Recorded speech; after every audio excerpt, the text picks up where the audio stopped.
then 1 more or 2 more centimeters again for 20-30 seconds.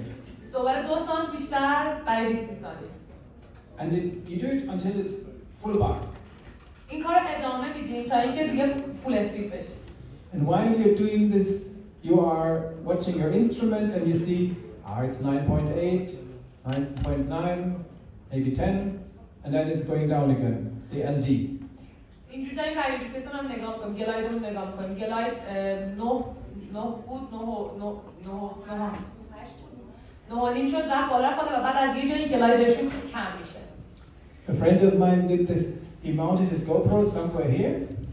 یه دوستای من گوپروشو اینجا نصب کرده و رفته این کار رو امتحان کرده. So the GoPro was actually recording what he said. It was recording the position of the pulleys, and it was also recording the glide ratio on the instrument. گوپرو نصب کرده، گوپرو داره پولیای اسپید رو میبینه و GPS هم نگاه میکنه که گلاید رو ببینه. So after the flight, he compared the recording from the track on the instrument and compared it with what he recorded with the GoPro. بعد از پرواز در واقع میذاره وصل میکنه به دستگاه و مقایسه میکنه با اون چیزی که تو گوپرو ضبط شده. And then he knew it's maybe like this much speed bar where his wing is perfect. And you cannot say it is like 20% more or 10% more. It depends on the wing. It also depends on your harness. It depends on how you sit in it. It's a lot of factors. و اون اینو تست کرده و دیده که با یه مقدار اسپید بهترین گلاید رو داره. البته این نیست که بگیم که هر کسی هر بالی با چه مقدار اسپیدی چقدر گلاید رو داره نمیتونیم قانون برش بگیم. بستگی به هارنسش، بستگی به وزنش و خود سایز بال و خود بال هم داره. So my recommendation is try it yourself and find out where's the best position for the best glide in quiet air.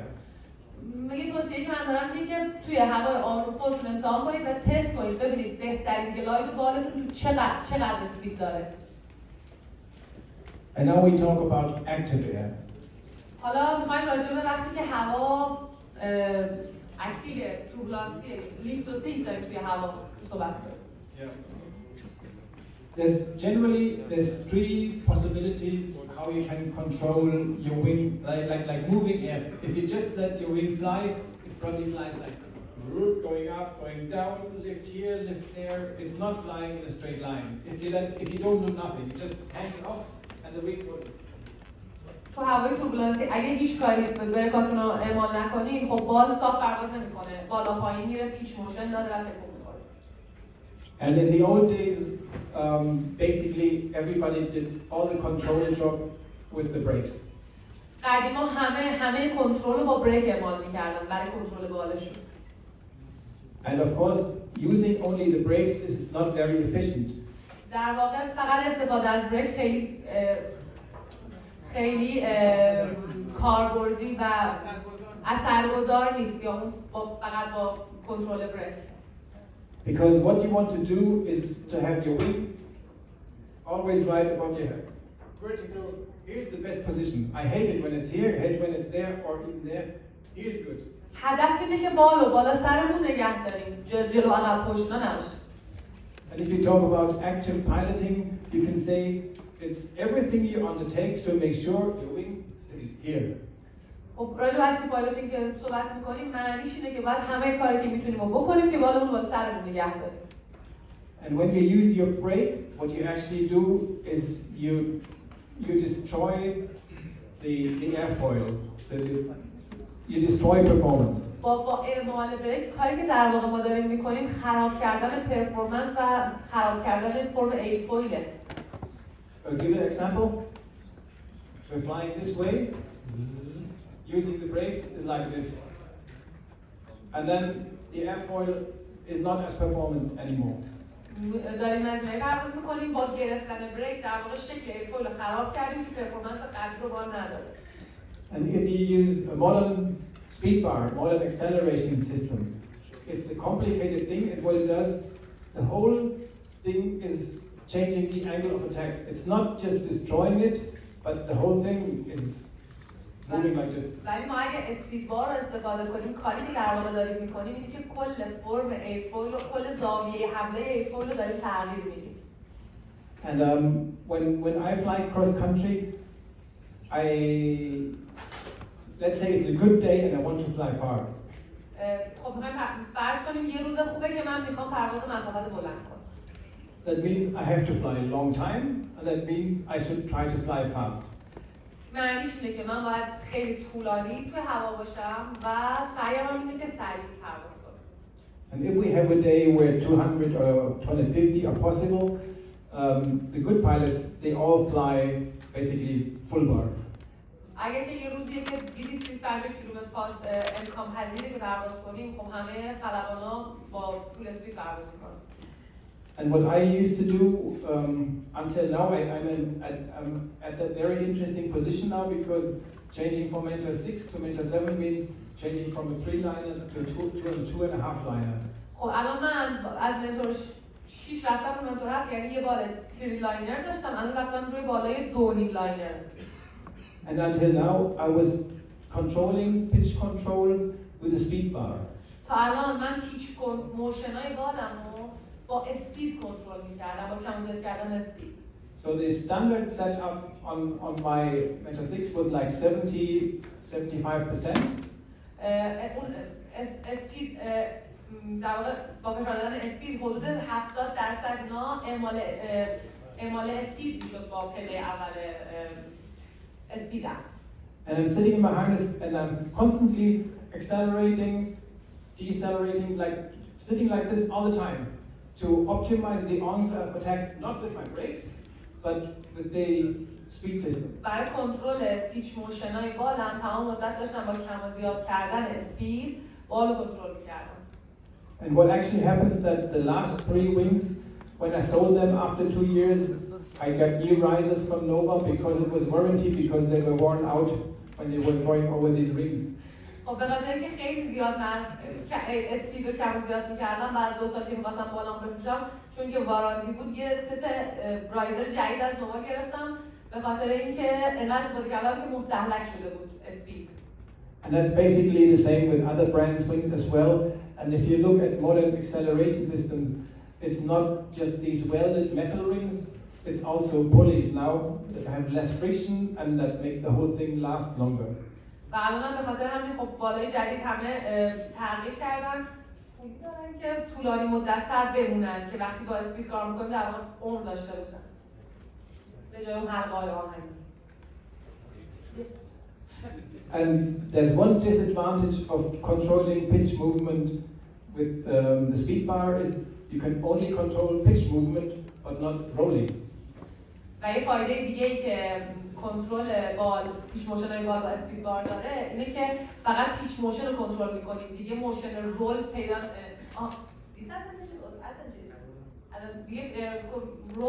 موشن رول پیدا نمی‌کنیم. And that's now where the 2-liners come into the game. الان هم که با 2 لاینرها 2 تنابه‌ها اومدن توی بازی. So what you do there is you fly, depending on how courageous you are, you fly 50, 60, 70 or 100% bar. قصد به اینکه چقدر حالا جرأت دارید دیگه 50%، 60%، 100% اسپید میگیرید با اونها. And you control the pitch movement and the roll movement because it's 2 different things with the rear risers. و خب شما میتونید پیچ موشن‌ها و رول موشن‌ها رو با ریر رایزرتون کنترل کنید. And so that's the big advantage. Like first, using the brakes, destroying the airfoil. Like looking at the history of the wings.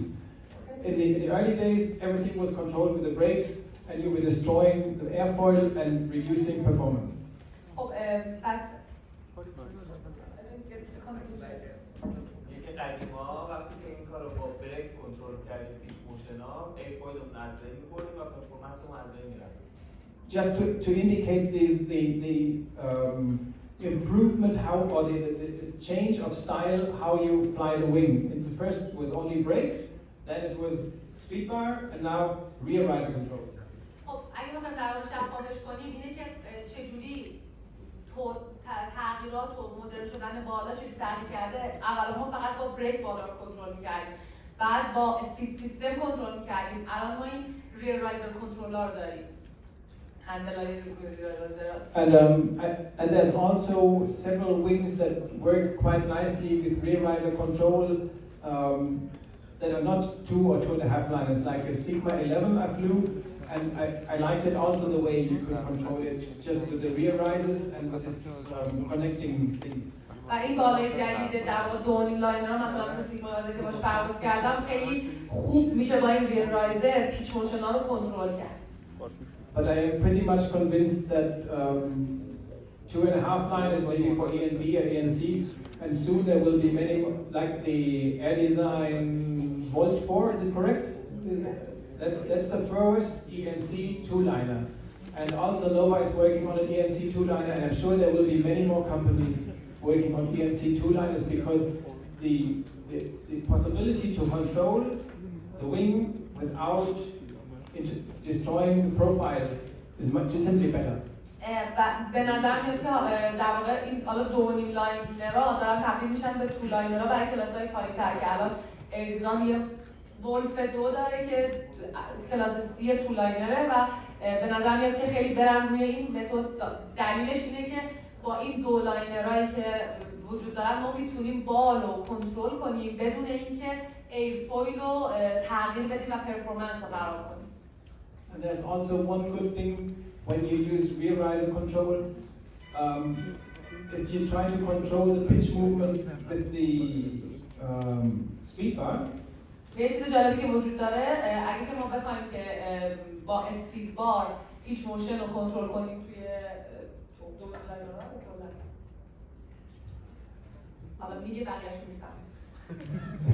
It's the way like pushing and pulling is the opposite. To have the wing right above your wing, above your head. Yeah, we can just go to the next one. Active piloting, just to show you. If you are, can you see the mouse? No. Where's the mouse? Here it is.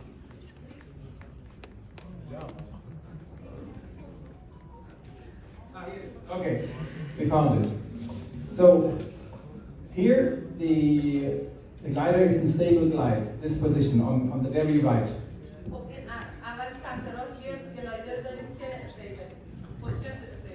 And let's say I'm on a cross-country flight, so I have maybe like try to optimize my glide, and I'm on 20% bar. خب من میخوام پرواز مسافت کنم و حالا 20% اسپید گرفتم. Now I come to a point where there is the air mass is rising. In the early days, you always were flying the hottest and best performing wing because you had to fly because it was the decision whether to stay in the air or whether to land.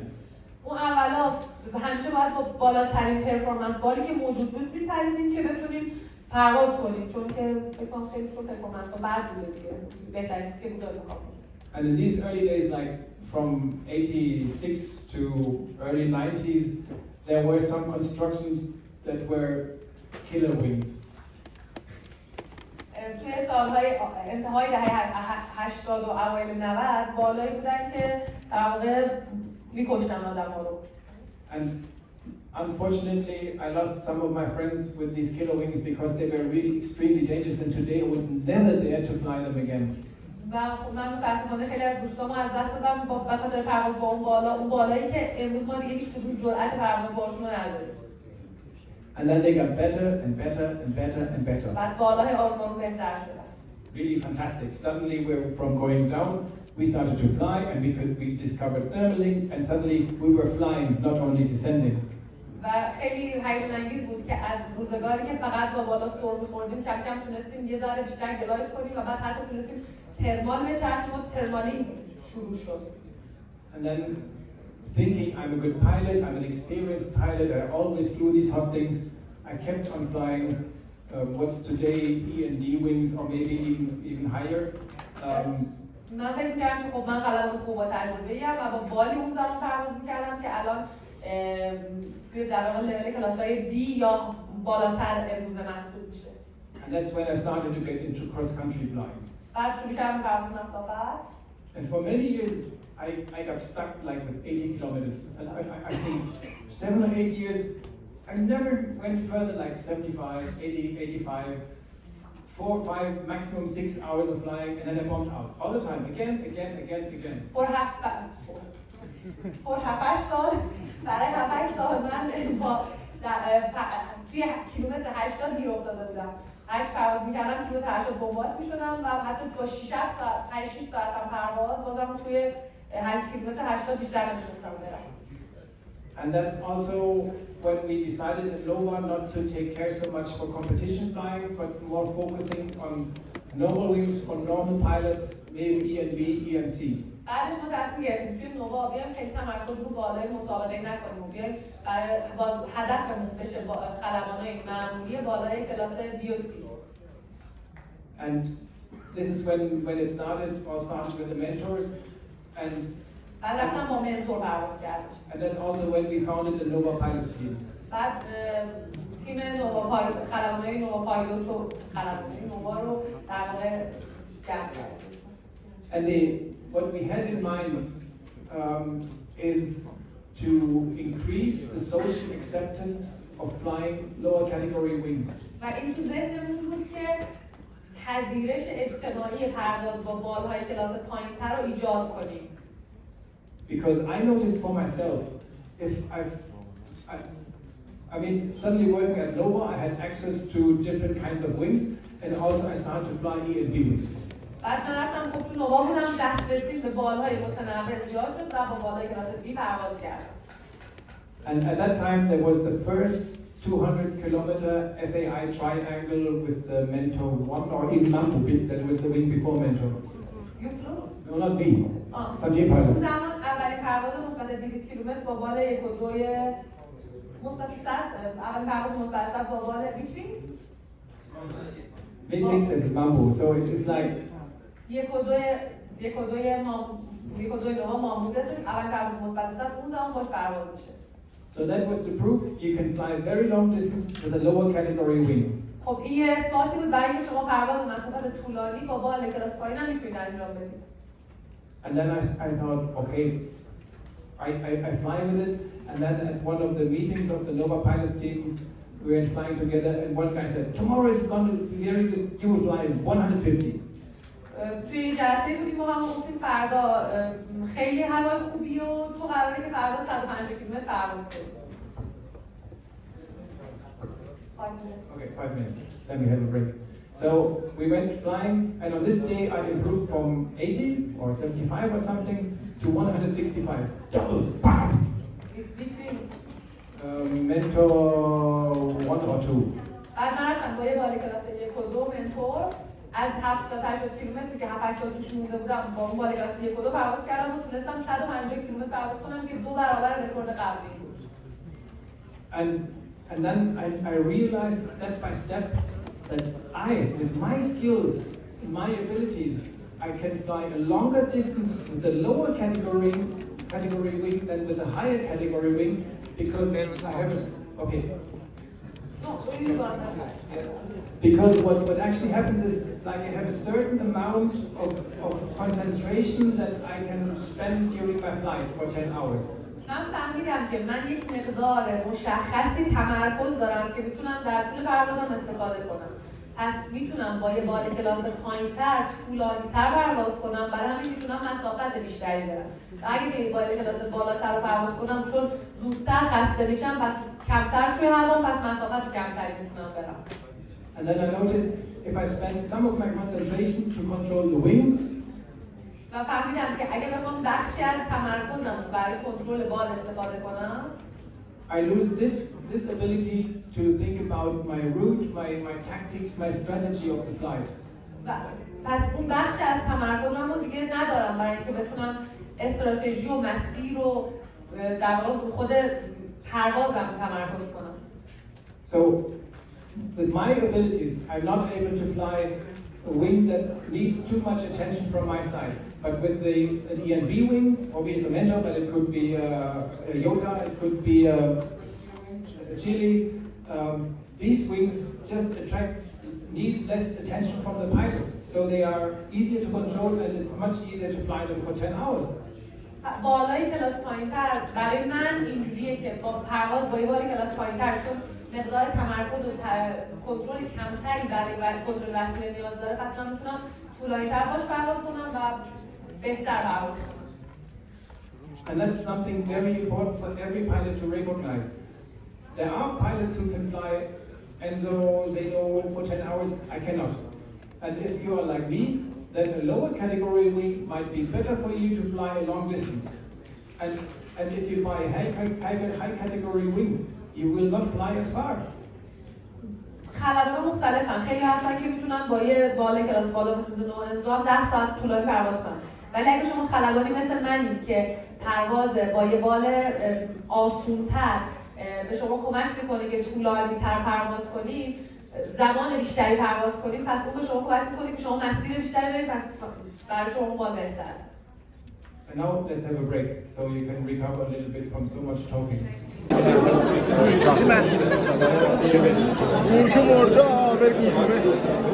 Thank you very much. Just to feel more comfortable with the wing and the flying and to add to my safety. من پارسال پرواز رو شروع کردم، باید یه کورس کوتاه آکرو بردارم که بتونم اعتماد به نفسم رو بالم بیشتر باشه و احساس امنیت بیشتری کنم. I think I would rather call it an SIV course because that helps probably in the beginning, it helps more. But the modern approach of many SIV coaches is it's closely connected. Like the base for any kind of acro flying is to I have to translate. من اسمشو میذارم SIV. به نظرم این در واقع بیشتر شبیه برای شروع هر آکرویی در واقع بیسیکش یادگیری مانورهای SIVه. Yeah, like the base for all kind of acro flying is to be able to feel the stall point and know when the wing turns negative or feel back flying. بیس همه مانورهای آکرو اینه که نقطه استال بالتون رو بفهمید و نقطه در واقع پرواز بکوارد بال رو بتونید پیدا کنید. And a good SIV coach actually looks at every pilot individually and is able to adapt his program for him. They don't do the same stuff with everybody. و یک کورس اسایوی خوب کورسیه که به هر خلبان به صورت مجزا نگاه کنه و آموزشی متناسب به اون فرد بده و این چیزی نیست که اصلا استانداردش کنیم و همه رو یه جور بگیم اسایوی باید بگذرونیم. And I would generally recommend a lot of SIVs do it again and again and again, especially when you have a new wing. Do it again just to know your wing better. Also when you're very experienced. و توصیه اینه که اسایوی زیاد برید، مانورها رو دوباره امتحان کنید، مخصوصا وقتی که بال جدید میگیرید اسایوی دوباره برید، حتی اگه شما یه خلبان خیلی با تجربه اید. And then there's another question in English, which is a very good last question. All of you are idols for paraglider pilots. We want to know how flying feels at your age. Thank you. شما همه خلبانای خیلی الگویی هستید، میخوایم بدونیم که how it feels، چه حسی داره که تو سن شما آدم پرواز کنه. And what would be an excessive flying time or excessive age for you, and what preferences you have then? How old can we get when we are as pilots? تا چند سالگیمون میتونیم پرواز کنیم؟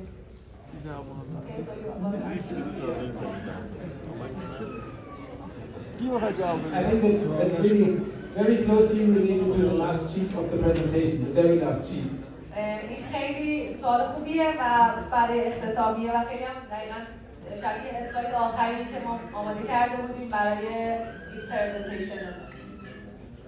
The big secret, like we were talking about flying techniques, we were talking about the gear, the wings, the harnesses, reserves, and everything. ما راجع به تکنیک‌های پرواز، تجهیزات، بال، هارنس کمکی و این چیزا صحبت کردیم. But we were not talking about why we are doing it. ولی حرف نزدیم که چرا اصلا داریم این کارو می‌کنیم. And my personal attitude is I'm doing it because I just enjoy it so much.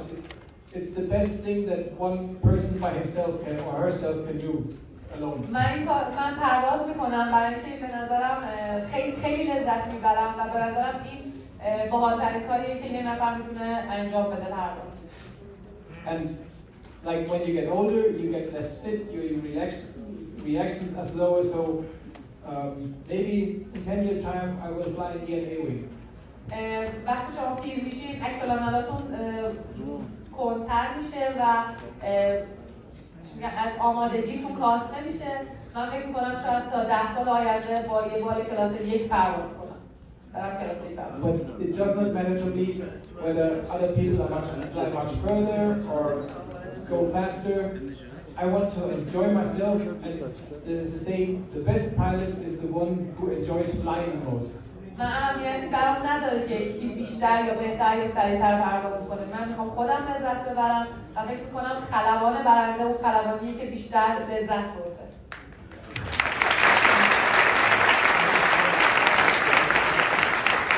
So don't think too much in performance. Think about what do I want or what do you personally want, and then this is the way to get happy.